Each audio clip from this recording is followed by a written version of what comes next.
Shqipëria, sipas kryeministrit Edi Rama, është kthyer në një shembull sa i përket mbrojtjes nga sulmet kibernetike. Në konferencën e tretë të mbrojtjes kibernetike të NATO-s të mbajtur në Tiranë, Rama vuri në dukje se vendi ynë vijon të sulmohet. Sot përballemi mesatarisht me një sulm kibernetik në çdo 3 minuta, por ja dalim t'i zmbrapsim tërësisht. Kur bëhet fjalë për sulme që lën gjurmë, kemi pasur 48 të tilla gjatë gjithë vitit të fundit. Nga 48, vetëm një herë kanë lënë gjurmë, por nuk kanë bërë asnjë dëm të konsiderueshëm. 32 delegacioneve të pranishme, kreu i qeverisë i shpjegoi dhe metodën e përdorur nga Shqipëria për të përballuar çdo rrezik potencial.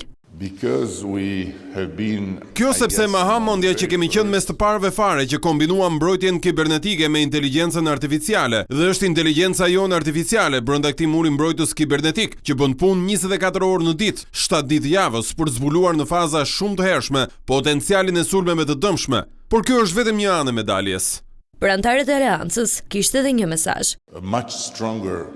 Është shumë e rëndësishme të njohësh armikun dhe të njohësh instrumentet që përdor armiku, në mënyrë që të mos duhet të përballesh vetë në momentin që mëson kur armiku sulmon dikë tjetër. Ndonse jo prezent fizikisht, sekretari i përgjithshëm i NATO-s Mark Rutte përcolli nevojën e investimeve sa i përket mbrojtjes kibernetike. Sot tastiera është një armë lufte, shënjestron në shoqëritë tona çdo ditë.